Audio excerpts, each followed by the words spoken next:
Okay, this one is for you, Canadian TV peoples. In the digital age, are we destined to be strictly service providers rather than truly independent producers? After a lifetime in the business, my guest has some timely thoughts on these issues and more next on Brio TV, the podcast.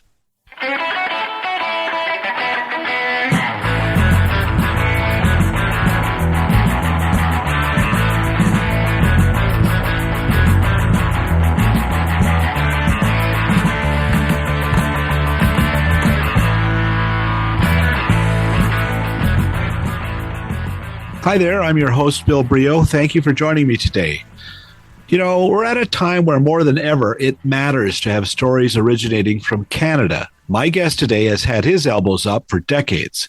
He has produced some of Canada's finest award-winning programs, as well as some of the world's leading media events. He's been involved in almost every aspect of the industry, from producing documentary series at CBC to some exceptional scripted and non-scripted fare as an independent producer. He has been a major player in structuring effective funding at institutions such as the Canada Media Fund. I always trip on that title, the Canada Media Fund. Have you been to the Banff World Media Festival? He helped put that on its feet and ran it as CEO. He's lobbied and advanced in this crazy business of television, all the way from Trudeau 1 to Trump 2. His name is Pat Ferns, and his new book is The Big Picture, A Personal History of Independent Production in Canada. And this new book unpacks Canada's forgotten TV revolution and sounds the alarm on its future. It's just out from Ken White's Sutherland House. It's adventurous stuff packed with an alphabetical who's who of Canadian cultural leaders. Karen Kane, Katie Lang, Margaret Atwood, Robertson Davies. My back hurt from picking up the many names that were dropped. Anyway, we're at a crossroads again in Canadian television. Is there a lack of vision at the CBC? Are government supports still relevant, or are they relics of a pre-digital era? You've got to know your past before you can predict the future, and here is our Sherpa guide. Please welcome veteran producer Pat Ferns. Well, thanks again, and it was wonderful to attend your launch last night in Toronto at that wonderful gallery on the Grange there. And congratulations on having your book published by Sutherland House. You must be pretty happy to see it in print. Absolutely, it was a delight. And they've become a very important publishing house in Canada. I think that probably the best non-fiction publisher, and doing some really interesting books. Yeah, Ken White, of course, leadership there. And I read his newsletter every week, which has got the title Shh. SHHH. Yeah. It's pretty fun. Your career is deep and vast and touches every element of Canadian television. So I'm surprised our paths haven't crossed before this, but great to catch up with you now. And confessing too, I've managed to get about halfway through your book. I apologize for not finishing it yet, but I will. It's a great read. It just every name you can think of in production you've worked with, lobbied for, lobbied against. It's quite a career. So we'll start off. We'll try and make this a little bit chronological. Okay. But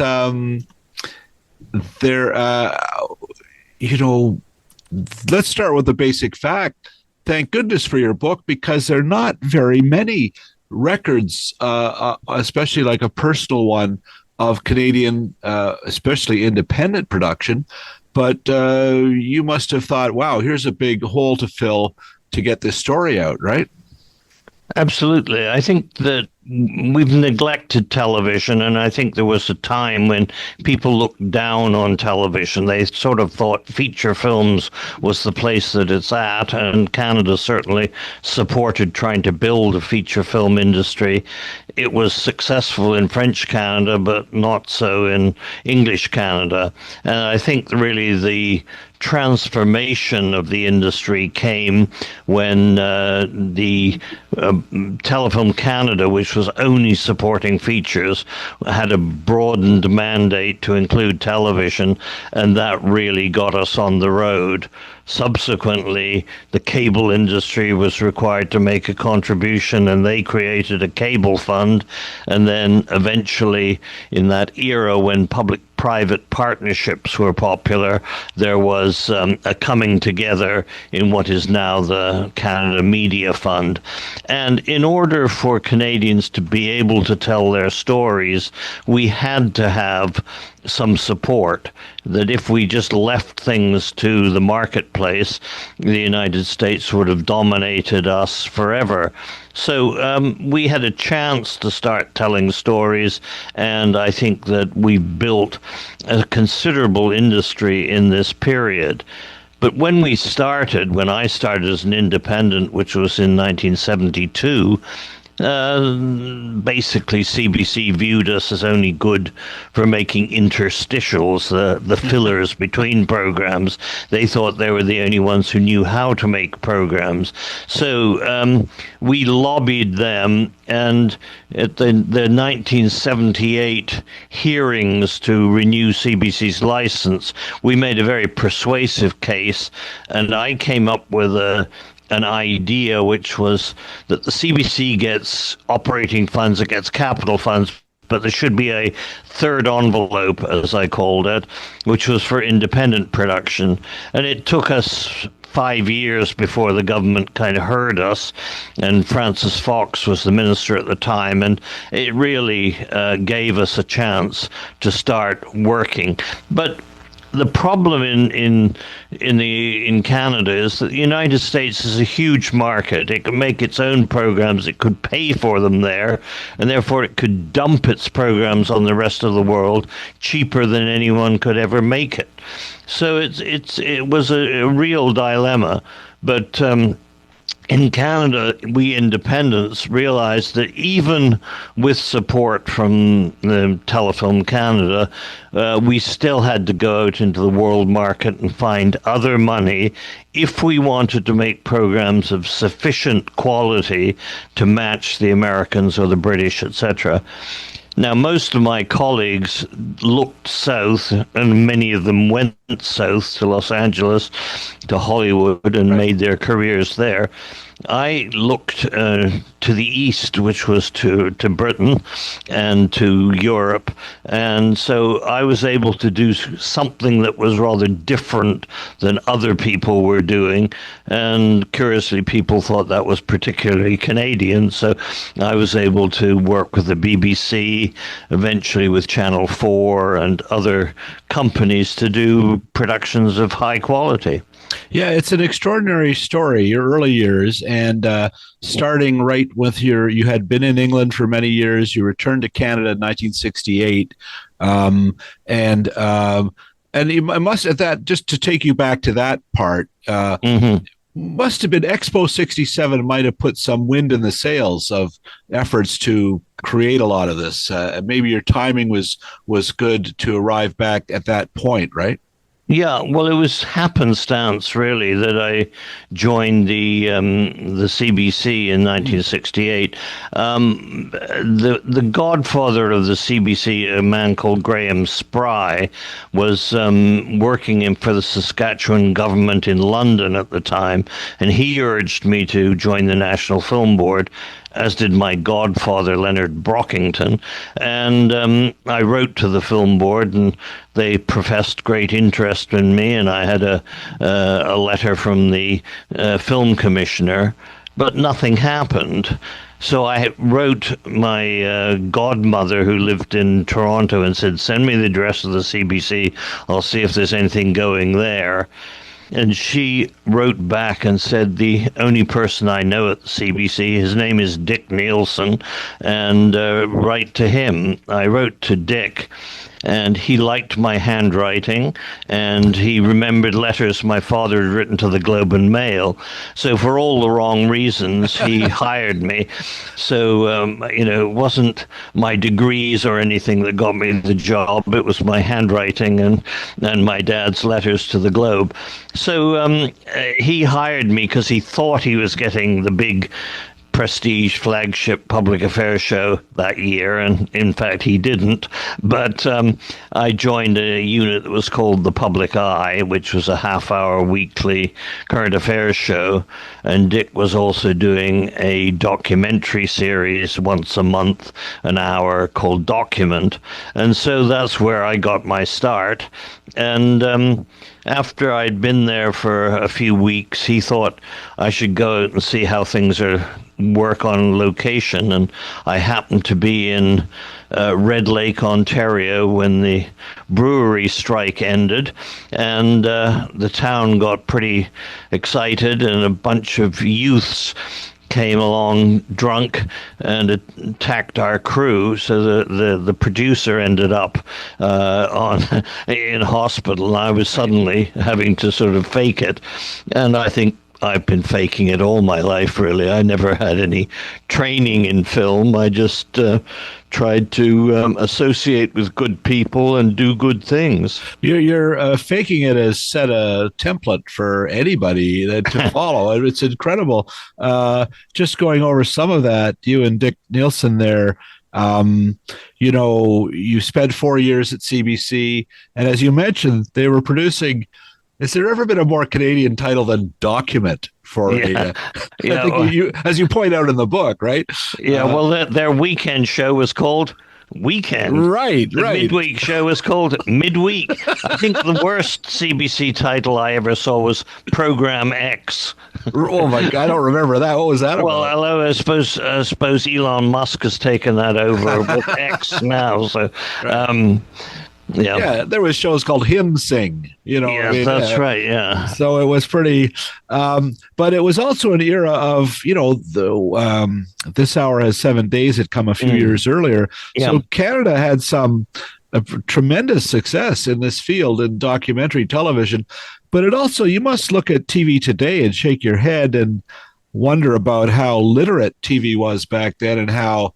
Well, I think I mentioned in the book that I think that at that time the politics of the nation was discussed, at the water cooler, because there were water coolers then, and in the bedrooms and dining rooms of the nation, and it was sophisticated discussion that a lot of I think very bright minds informed television.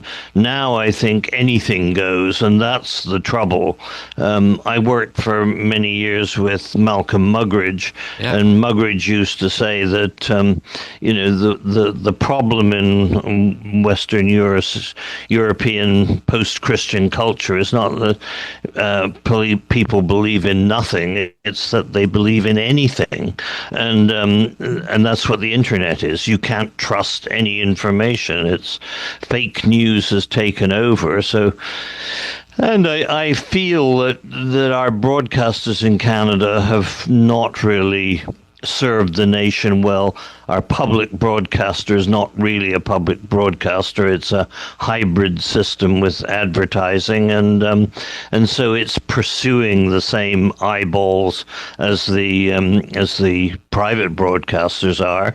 And I think that the quality of their news and current affairs has declined. You don't get the really high-end documentary, long-form documentaries. It's sad when I see that where public broadcasting can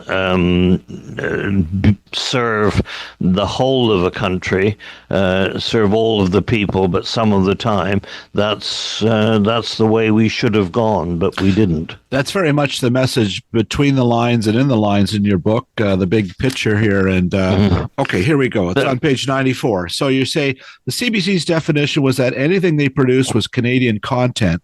while private broadcasters like CTV, which was the only other one at the time, seemed to think that news, weather, and sports could satisfy their CanCon quota requirements if presented in a loose definition of prime time. Since this content was dumped cheaply on Canadian market, a private broadcast license was, in Lord Thompson's immortal words, the publisher, a license to print money. That was not good enough. Canadian broadcasters were getting away with delivering eyeballs by programming American content. Now, that observation has been true every day since 1968. Like, it's just never got better. No matter how many layers of content and platforms have come since then. Is there any hope? No, well, I think that commercial model is not going to get eroded, which is all the more important for a public broadcaster to actually pursue the values of public broadcasting and to, in the words of Jeremy Isaacs from Channel 4 in Britain, serve all of the people some of the time. And I make the case in the book that, you don't have to just produce unpopular programming, that ballet is actually popular programming. There are people all across this country who would like to see a ballet or an opera. You don't have to put that on the time or on all the time, but do it once or twice a year. And so someone in Whitehorse or in Yellowknife can show their daughter what a ballet is like, show them the Nutcracker or Swan Lake, etc. And when I was doing ballet programs, they got better ratings than the CBC's domestic movies. They cost less. And so there was this false view that it was almost as if they were imitative of the American system of broadcasting, and it's because they were in competition with CTV, not that they were actually doing something different. Right. And the point I really make is, because I did a lot of work in co-production with the BBC, and I met producers who were incredibly talented, but they then became the managers, the leaders, the directors general of the broadcasting organization. Mark Thompson, for example, guided the BBC through the digital revolution and built a website. It is the most popular website in Europe. That he went on to do the same thing to take the New York Times into the digital world. He's now running CNN. And, he was a guy I did productions with, but he was a program maker. The problem at the CBC has been that their leaders have been bureaucrats or lawyers, occasionally an engineer, and only in the last one did we have anyone who'd had any experience of television and making choices, creative choices. So I think that the problem has been the government has seen the CBC as a large organization that just has to be managed. It's not. It's a creative organization, and it needs to be led. And so, but I feel it's just for too many years, it's been in this sort of sorry state where it's lacked leadership, it's lacked vision, and it hasn't served the country as well as it should have done. Wow, there's a lot to digest there. And I hear that from many, many people in television today. Don Ferguson from Air Force often cites the lack of vision as the shocker for him. Yeah.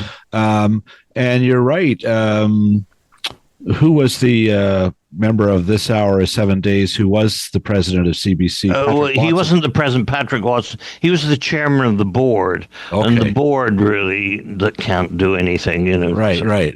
But he was somebody who'd actually had his hands in the mix and found it just probably a very frustrating experience. He was frustrated, and I think the only one they've made the president Catherine Tate, I mean, she sort of blew her opportunity. I remember when she was appointed, I was at the Banff Television Festival, and she did her first interview publicly, and I asked the question, did you consider the possibility of taking the corporation out of advertising?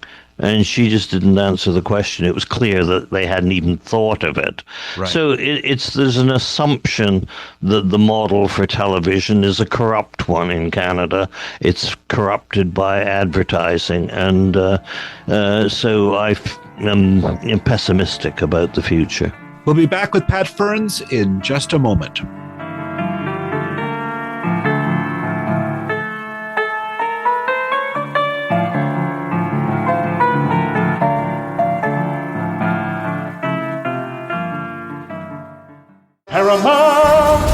Here on the Mountain of Entertainment, we take crime off the streets and bring it right into your living room. We're throwing the book at boredom with every episode of Matlock, Watson, Elsbeth, and the biggest crime lineup you've ever seen. You have the right to remain entertained. Stream Paramount Plus from $6.99 a month. You're gonna need backup here. Paramount Plus. Well, summer is here, and the time is ripe for Christmas movies on TV. Yes, Christmas in July is back at Super Channel Heart and Home.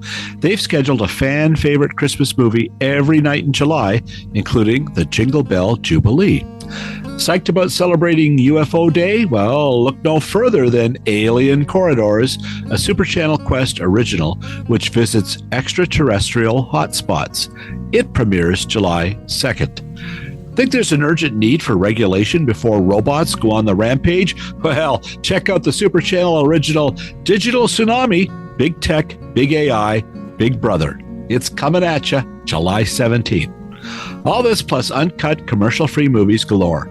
This and every month on Super Channel, available via most cable providers across the country.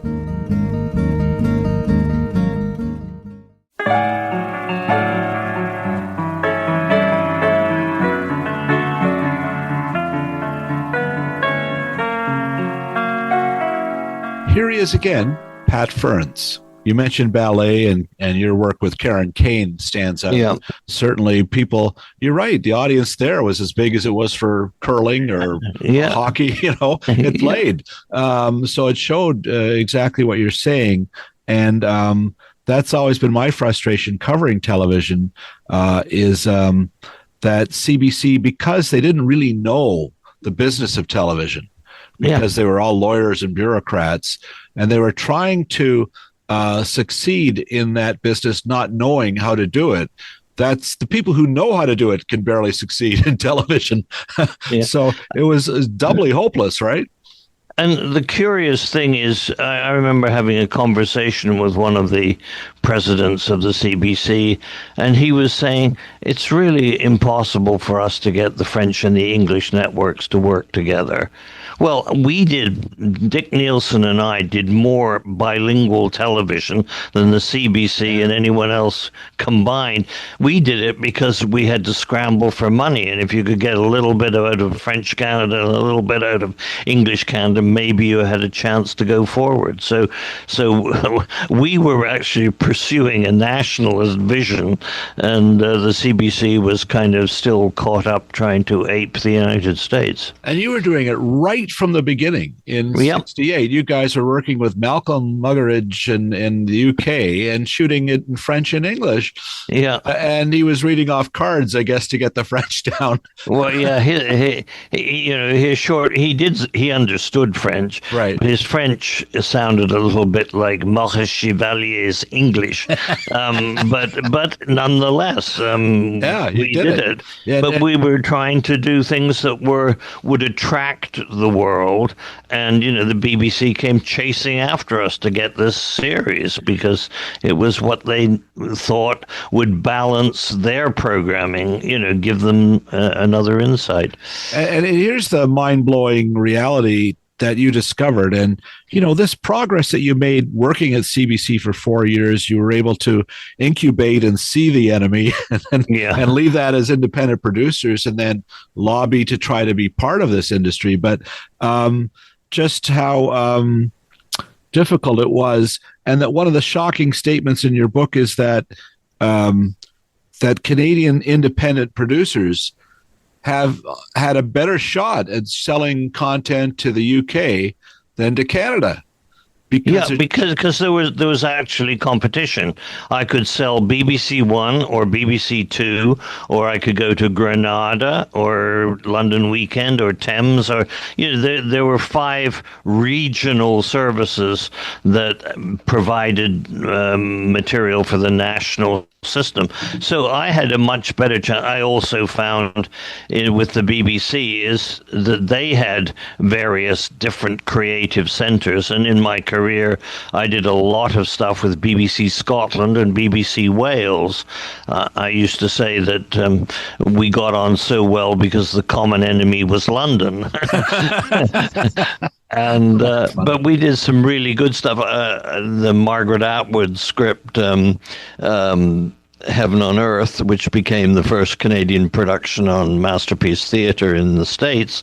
I mean, that was a co-production with BBC Wales, and it was just terrific for them, terrific for us, and it felt like real programming. It was about the home children, the orphans that were shipped over from Britain to Canada at the end of the 19th century, beginning of the 20th century, that these charitable organizations like Dr. Bernardo's said they were going to cleanse the streets of London of the poor and the orphans, and found the problem was too big, so they just exported the problem.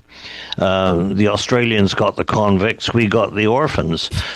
Maybe that's why we're still pursuing our national identity. We should have got the convicts so we learn how to steal the money. Yeah. Sorry, go ahead, Pat. I was just going to say that, if we'd had the convicts, maybe we could stand up to Donald Trump. We could see eye to eye. You're right.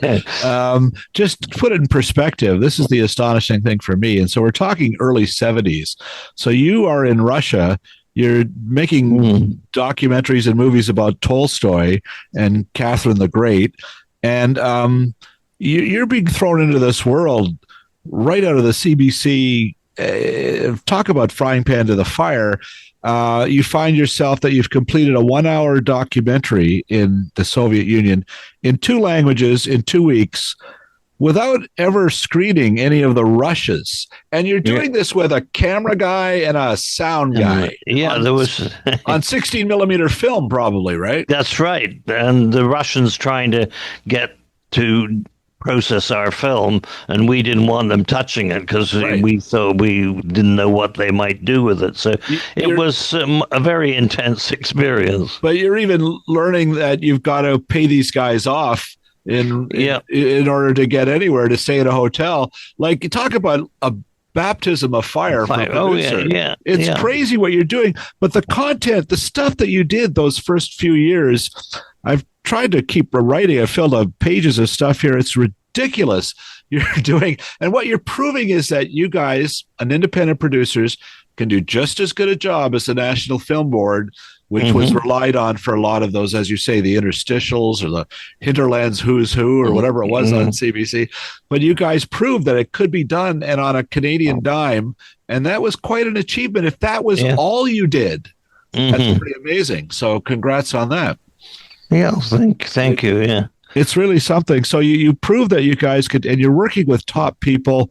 You're meeting directors, John McGeevy doing Man Alive later, and then you do this great series on. I have a memory of this too, where you have famous people doing walking you through their hometowns, right? Yeah, Glenn Gould's Toronto and Peter Ustinov's Leningrad. I mean, it was a wonderful series. John Huston in Dublin, George Plimpton in New York, Studs Terkel in Chicago. Eminently exportable too. Very smart idea. And you look at CNN now; they're doing the same thing with Stanley Tucci and others. Yeah, oh yeah. It's such a great idea. It's a simple concept, but again, what you want to do is your job as a producer is to connect the audience with those people and to put as little in between them as possible, so that you get the real thing. Yeah, and I mean, these people were like, I remember Jonathan Miller's London. He said, he stood outside Buckingham Palace and a double-decker red bus went through shot, and he said, "This is the last familiar image you're going to see." And we saw a kind of London that we'd never seen, but in the course of an hour, he had told his family history, being immigrants from Russia coming into Britain.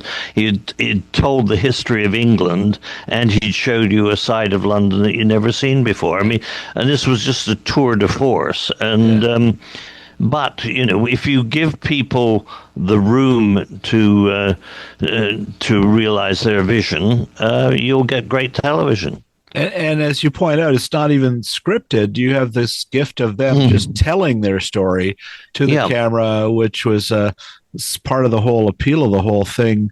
Incredible. And Pat, can we see this anywhere? This is the tragedy of my life. Dick Nielsen and I were acquired by Torstar Corporation in 1976. They thought they could buy a broadcast license, and so we would be the award-winning boutique company that would be the window dressing for the CRTC to approve the license. Eventually, there was a commission of inquiry that sort of said that cross ownership was going to be a no-no, and so they just dumped us. But they kept the copyright on all our works, including the Cities series, etc. So we didn't have anything that we'd made. Subsequently, I had a company called Primedia, and through unfortunate circumstances, I made a marriage with someone who was much richer than me, and when you get into disputes, the rich one always wins. So I lost the copyright and all that. So I own very little of what I ever made. So the negotiations now have been with with Torstar and with the estate of the guy who now dead has bought me out, and we're trying to get some of that material available for other people to see.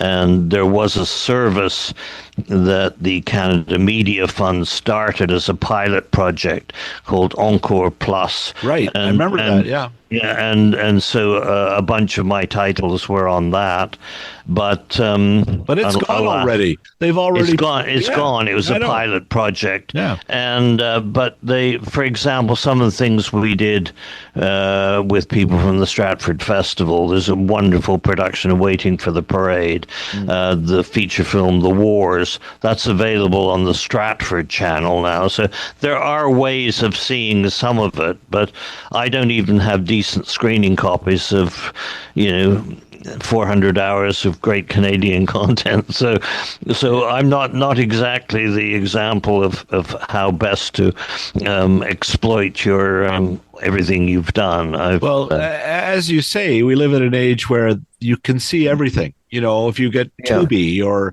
YouTube television, there's tremendous content there, even for free. And so maybe one hope is, I know CBC has a world-class, maybe the best television archive of anywhere. Hopefully some of your content maybe survives that. Well, some of it didn't. It was interesting in the early days of CBC, when you had 2-inch videotape, it was very expensive, that you could wipe it and use it again. So a lot of great stories got wiped. And in fact, the stuff that remains were things like you see the news from Regina, not from Toronto. And so you've got this sort of regional rather than national archive of material. Anyway, this is a whole other podcast episode. It's a whole other podcast. Yes, it is a frustration of mine, though. I write often about children's television when I was young and how fascinating it was. And I talked to some of the surviving hosts, and some of these guys. There's in Buffalo. David Boreanaz, Dave Thomas had Rocket Ship 7, 16 or 18 years on the air, and it's all gone because the 2-inch tape was seen to be more valuable than the content, and it was just wiped out and taped over every time. Absolutely. So it's quite a shock. Okay, well, let's move on from your tremendous and producing career, but the next stage when you become after the horrors of the Toronto Star. And sorry for that. Having written for the Toronto Sun, the Toronto Star, they've got their own problems. But particularly now. Yeah, no kidding. But I just when you start to take your experiences and you've got the tire marks up your back from being an independent producers, and then you move into the idea of, well, look at there's Budge Crawley, like he's doing good work as well, but it's just not sustainable. You can be a hero with a show or two, but then you're broke. So you realize you need funding, and it's not really working the way it's going. You write in your book about the 1974 tax bonanza where everybody would go make a film and write it off for a little while, and how that seemed like an answer. But a few years came and the films were mostly terrible and nobody got their money back. The funding got a little more serious, and you got very involved in trying to figure out, how do we get to telefilm? How do we get to the CMF, right? To talk a bit about that part of your life and how you were involved in those funds. Okay, well, in the first step was really Telefilm Canada, which had just served feature films, and when they made the broadening of their mandate to include television, that really gave us our chance, because we might get 30% of our budget from there. We might get 20% from a broadcaster, so maybe we had 50%. And then the provinces came in, maybe we had 60% of our budget, but it still meant that we had to find a way of getting pre-sales internationally or co-productions or some other ways to make the programs possible. And then as the possibility of satellite and cable came in, there was another source where the CRTC could say, you better give something to the community so that it'll help us all together. And I must say that in that, Ted Rogers and Phil Lind were terrific.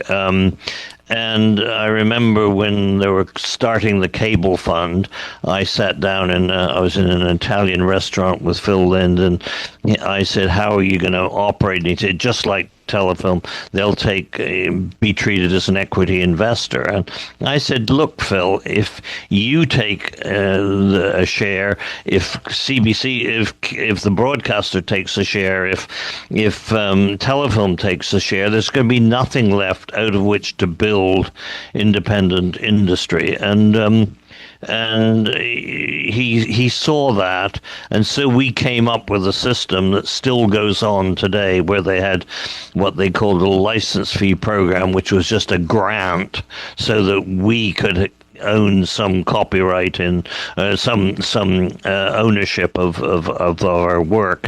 And then there was the equity investment fund, and eventually the government pushed the two funds together, and that made what ultimately was retitled the Canada Media Fund. And it's been a huge success story. I mean, it has enabled us to tell our stories, and has been central to the building of a Canadian television culture. Mm-hmm. Now, I mean, we shouldn't give the impression that no one was making money. I mean, some people were very clever in how they developed their companies. They bought some real estate where they had their offices, so they actually had something that you could borrow from a bank because you had some real estate, or they formed distribution companies so that they would get the benefit of the foreign sales, not just what a producer would earn, but what the distributor would earn, which is often more. And so, enterprises like Nelvana and Atlantis and Alliance, they were building substantial companies. And as we saw, Alliance Atlantis eventually merged. Yeah. Then, they became E1, then they got bought by Hanna-Barbera. Now they're part of the great worldwide empire of Lionsgate, and they've now created Lionsgate Canada. So they've come back into the market, but as a major player. And so I think it's tough for the little guys to sort of build up their own companies anymore. You had Michael McMillan was at your book launch last night, and Michael Hirsch as well. The two Michaels. Two Michaels. They've done all right. Yeah. And I think another fellow at Insight there, John Brunton. Yeah, John Brunton. He worked with. Yeah. So you're right, but you must look back at that, and also they would probably agree. Luck is a lot to do with this business, no matter who you are or where you are. Yeah, but you make your own luck, right? And that's where the hard work is. You've got to put yourself into enough circumstances and situations that you can, in fact, make good things happen. For sure. Author Pat Ferns returns after these messages.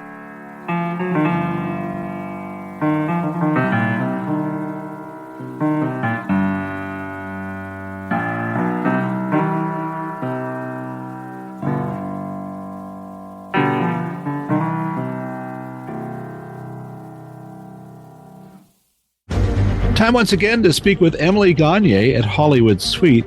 Emily, my goodness, it's so great to see you. Now, I turn on Hollywood Suite and it looks totally new, totally different. What is going on? We've done a little bit of a makeover. Nice. Bill. Some of our channels are just adjusting a little bit. We now have 70s plus, 80s and 90s combined, 2000s, and then 2010s plus. So same content, just a different organization. Okay, well, that makes some sense. And congrats, it looks really cool. What have you got content-wise for us this summer? We always have lots of great movies, but I'm really excited about the fact that we have a new series this summer called Hell Motel, which is from the creators of Slasher, if you're a fan of that franchise. Yeah. This is a new thing from them, but it's a slasher kind of series in terms of the genre. It's about these true crime enthusiasts that go to a famous murder site. As you have it, more murders happen. And you have one of our favorites on here at Brio TV, the podcast, starring in it, right? Is that Eric McCormack? It is, of course. Yes. He's done 2 episodes. So I'd love to see him. He's in Hell Motel. Awesome. He sure is. He's a big star. And I would be remiss if I didn't mention the fact that the show is starting on Friday the 13th, Friday, June 13th. Oh, I bet that's not an accident. So smartly programmed, well done.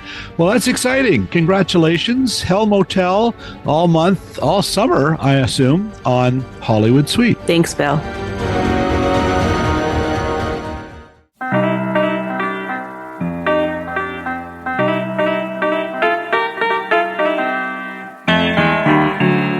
And we're back.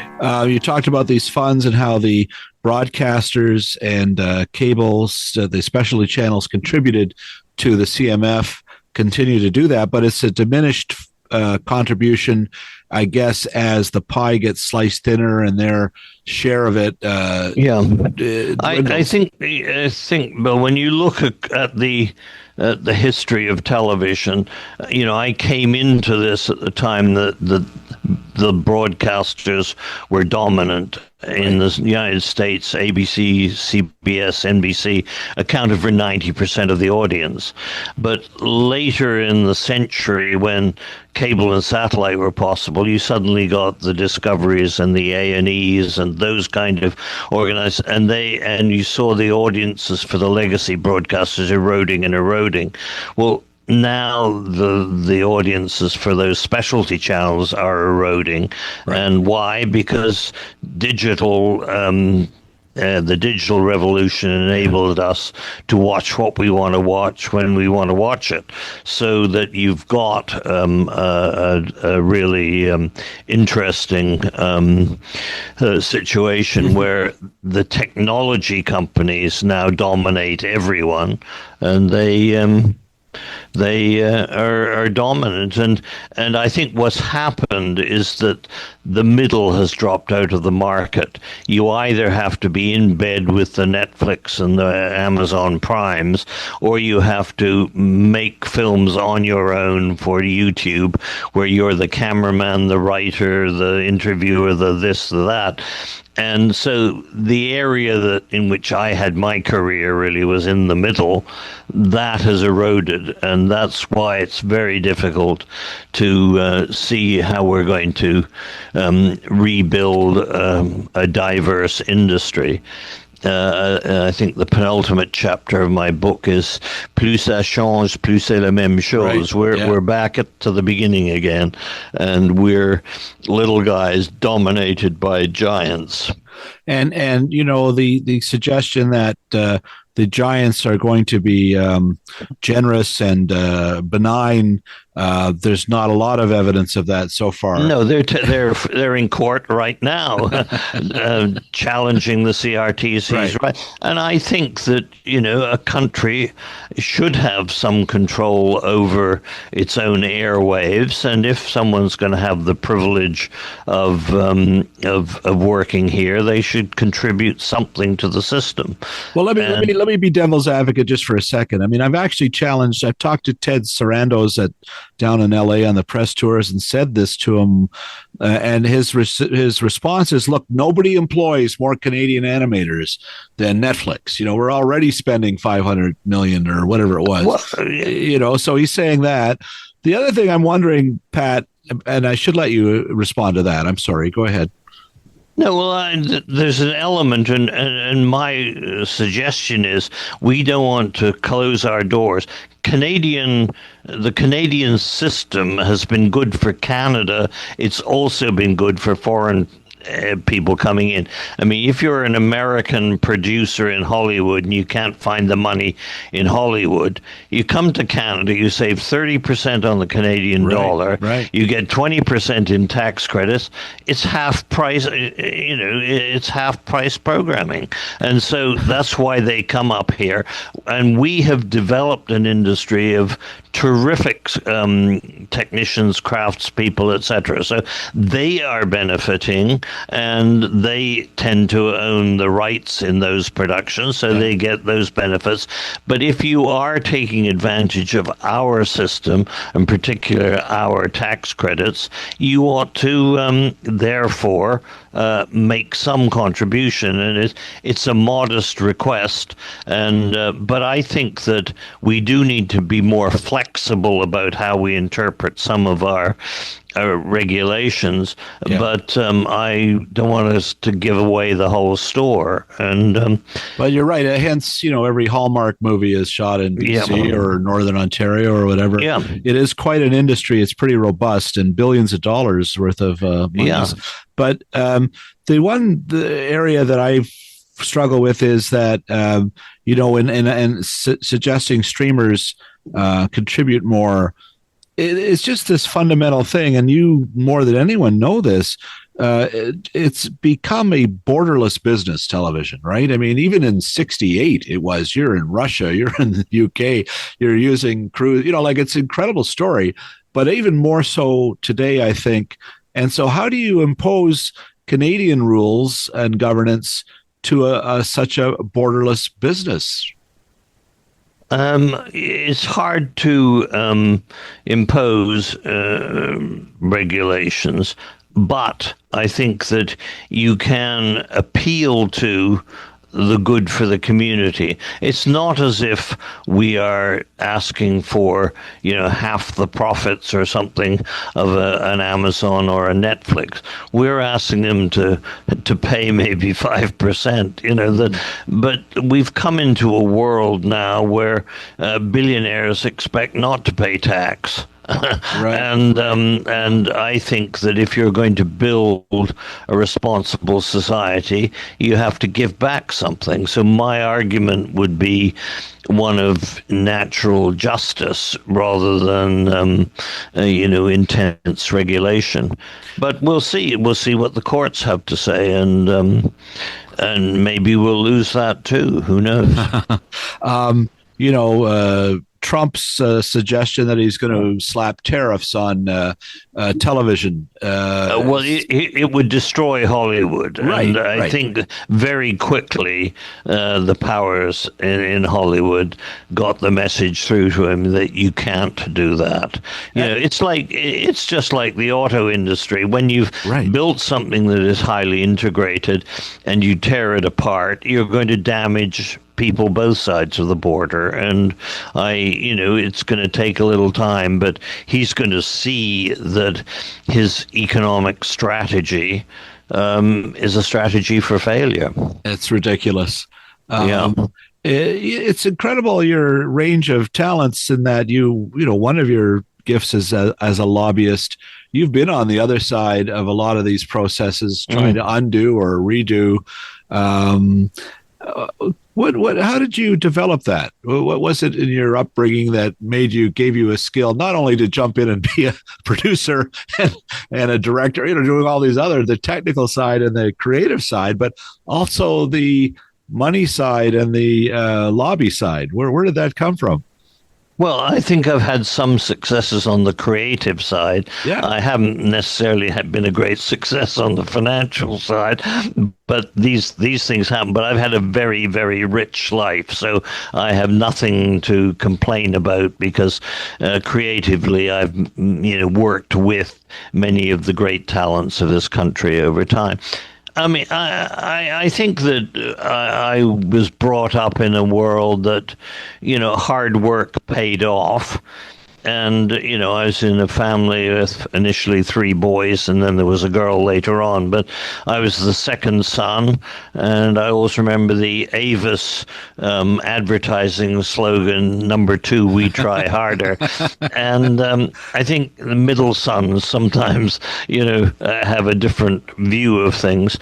No, I think I was blessed with common sense. Mm-hmm. And I think that common sense is an uncommon quality, and I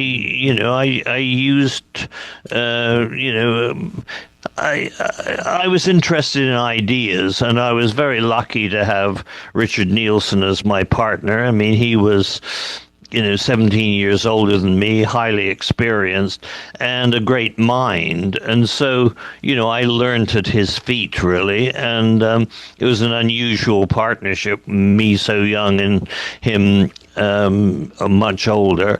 And yet we wanted to do good things, and we had an outward view of the world. And so I think it was fortunate for me to be able to co-produce with Britain, because I think some of the best television in the world was made there and still is. And my advantage was that I used to say is I spoke the language. I mean, Britain can be a very patronizing place, and I've had a lot of being patronized by the Brits, but you then play the card, well, I was at Cambridge, and they suddenly think, oh, maybe this isn't the colonial bumpkin, this is somebody else, maybe I have to take him seriously.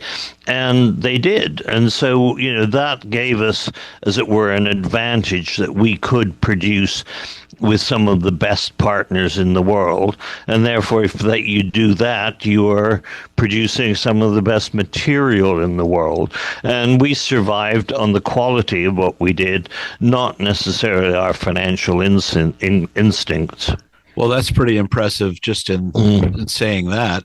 And also, as you're saying, well, you didn't perhaps get wealthy in terms of lobbying, but your efforts made a lot of other people able to make and create content. You really did work on all of your peers and others who have followed.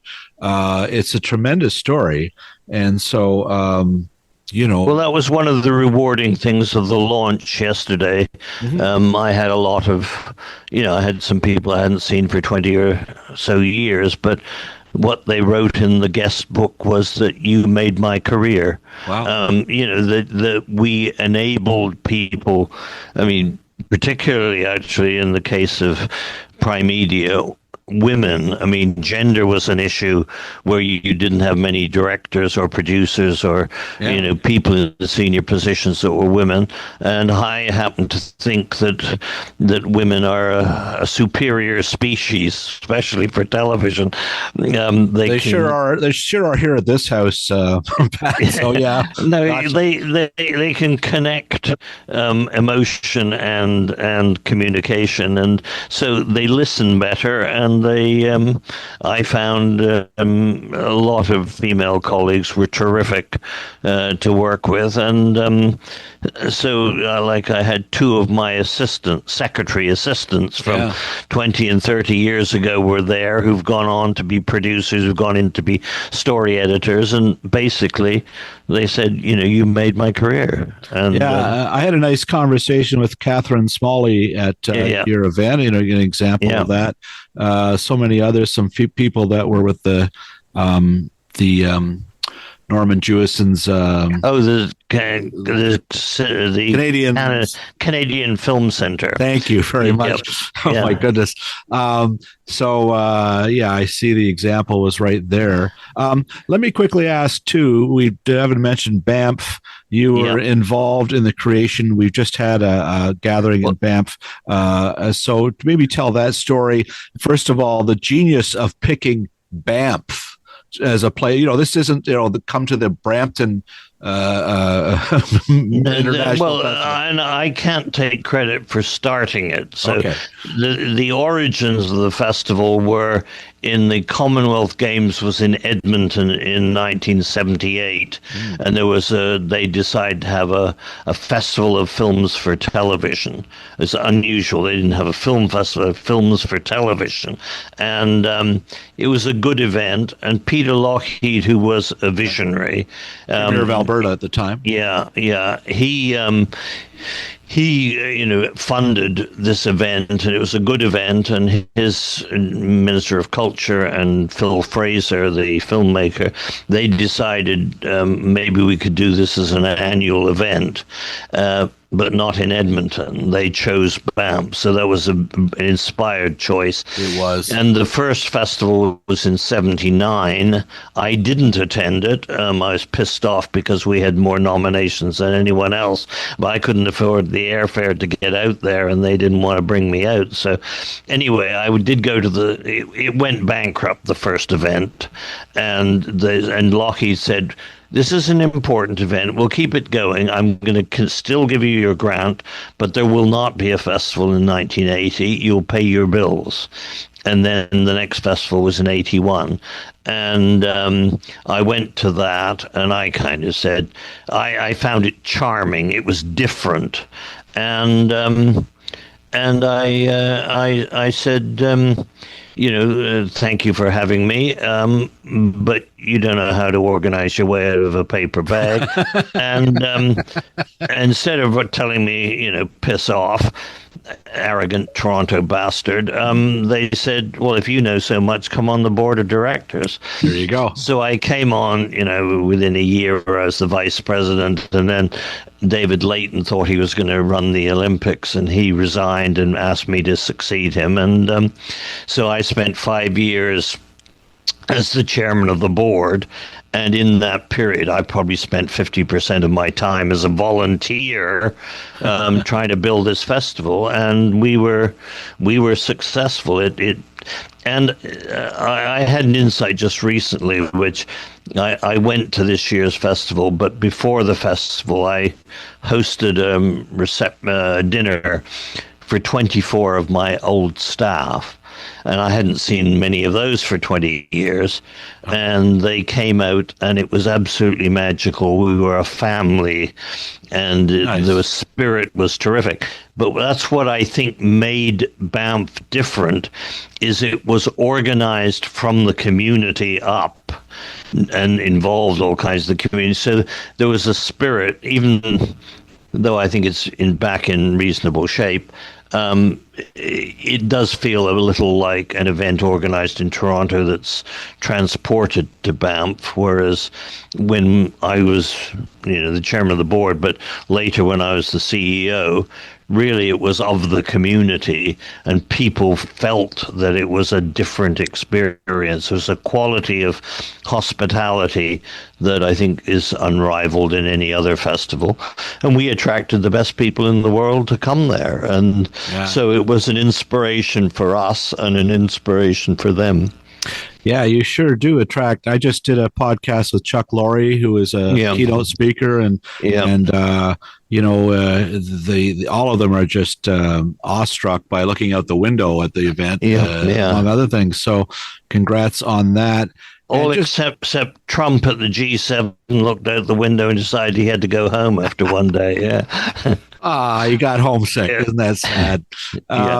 Well, it's just a tremendous achievement. So hats off to you for that. And just to remind folks, this is a great book, The Big Picture, A Personal History of Independent Television Production in Canada. I'm speaking with Pat Ferns, the author, and it's Sutherland House, Ken White's publishing house. Pick up a copy. And the other amazing thing about this book, Pat, it is, let me see here. It's like $34 in Canada and $32 in the US. Usually there's a $10 difference. Canadians buy this book because it's almost this exactly. It's a bargain. It's a bargain. It's a crazy bargain. It's filled with wealth and information and common sense, as you say. That stands out on every page. We could go on and on. I don't want to. You've been very generous with your time. But thank you very much, Pat, for walking me through your incredible life. I'll just ask one last thing here. Yet last night at the event, you made a few words, and you literally turned to the acknowledgement on your book and read a list of names that was breathtaking. It was like a cultural icons. These are folks that you all worked with directly. Even Haygood Hardy, there's a guy, right? Yeah, Haygood was a great, great friend. Just let me see if I've got my list. Yeah, it's impressive. It's impressive. Yeah, what I did is I said, I'll read the alphabet, an alphabet of Canadians. I'll give it to you. How's this? Margaret Atwood, Eric Brunn, Alex Colville, Robertson Davies, Atta Magoyan, Timothy Finlay, Glenn Gould, Haygood Hardy and Martha Henry, Michael Ignatieff, Peter Jennings, Karen Kane, K.D. Lang, Alice Munro, Sidney Newman, Dawn Owen, Robin Phillips, Finn Quinn, Ted Rogers, David Suzuki, R.H. Thompson, Peter Ustinov, Jean Vanier, Rufus Wainwright, Xi Jinping, Susanna York, and Moses Neimer, A to Z. Incredible.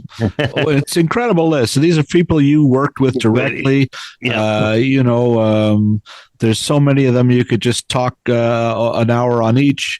Absolutely. But what a legacy. So congratulations for those associations, for what you've built, and a hearty thanks from behalf of writers and viewers and people who cover television for being so instrumental in this crazy business that continues to, thrive on some levels. And maybe your book will help provoke some discussions in the digital age about ways forward. So thank you very much, Pat. Well, thank you, Bill. It's been a pleasure talking with you.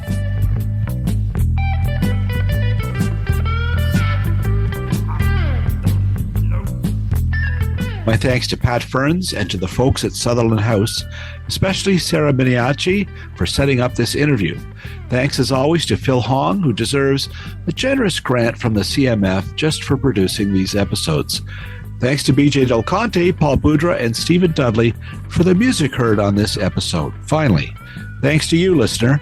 If you liked what you heard, please spread the word. I'm Bill Brio. Thanks for listening.